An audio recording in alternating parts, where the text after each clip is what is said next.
Comme vous le savez, le plan Sénégal émergent est un plan ambitieux pour le développement économique et social du Sénégal.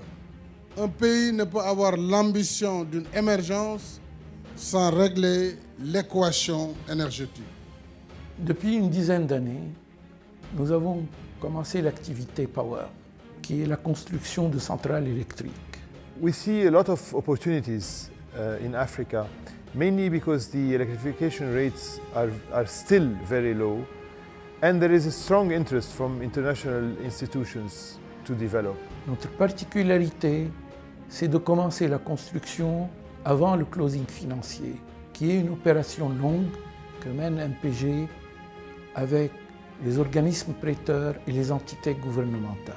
Une fois qu'il y a la AFC, les autres membres du secteur privé peuvent venir parce qu'ils savent qu'il y a une valeur sûre qui est à l'intérieur. Donc la AFC est un peu comme un signal dans le développement des projets dans les pays en voie de développement.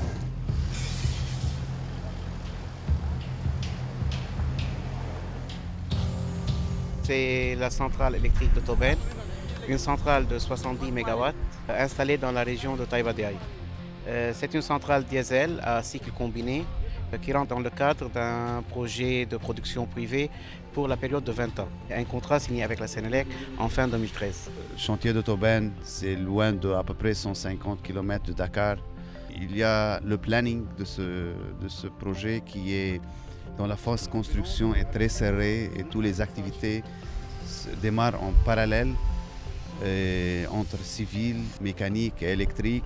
Entre les employés permanents et les temporaires qui d'habitude on engage dans ce cadre de ce projet, on est presque à 400 à 450 employés par jour.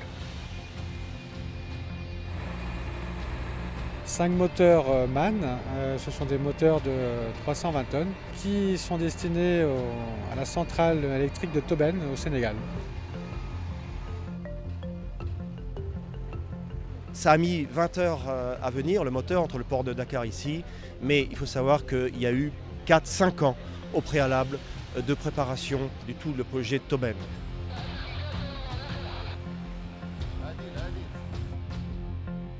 C'est une certaine satisfaction de voir nos moteurs sur la route et arriver sur le site.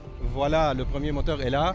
Après 3 à 4 mois de préparation pour la logistique et avoir des permis spéciaux. Nous avons tenu un planning assez serré pour pouvoir terminer.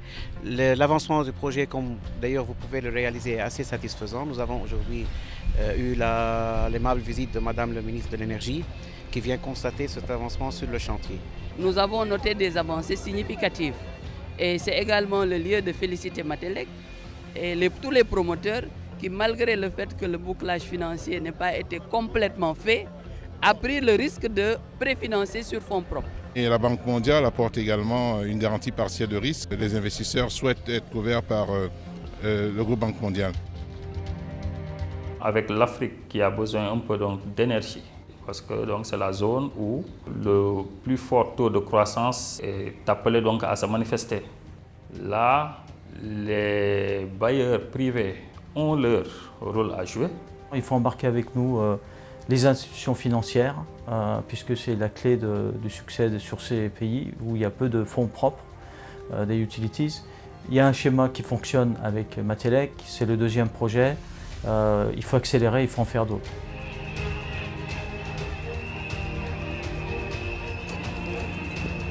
C'est une fierté et en même temps le sentiment que nous avançons vraiment dans notre combat pour l'énergie au Sénégal.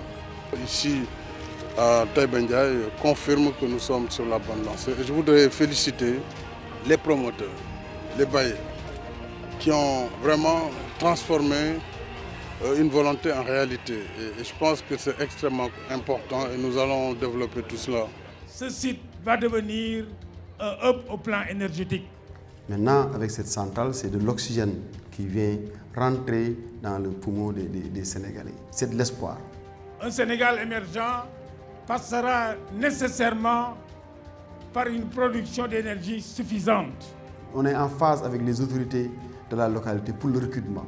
C'est eux-mêmes qui nous donnent, si on a des besoins de journaliers, c'est eux qui nous donnent des noms.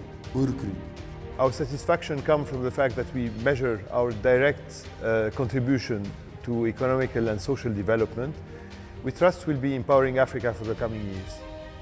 Je crois que si on devait être très ambitieux, on allait dire qu'il faudrait mettre autant de mégawatts pour pouvoir donner à au moins 10 pays, ce 23 pays, 80% d'accès à l'énergie, ça c'est beaucoup. Vers 2025, il faudra compter donc vers 1500 MW donc minimum.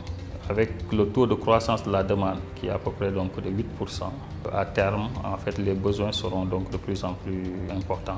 Le nombre de mégawatts dont on a besoin sera conséquent.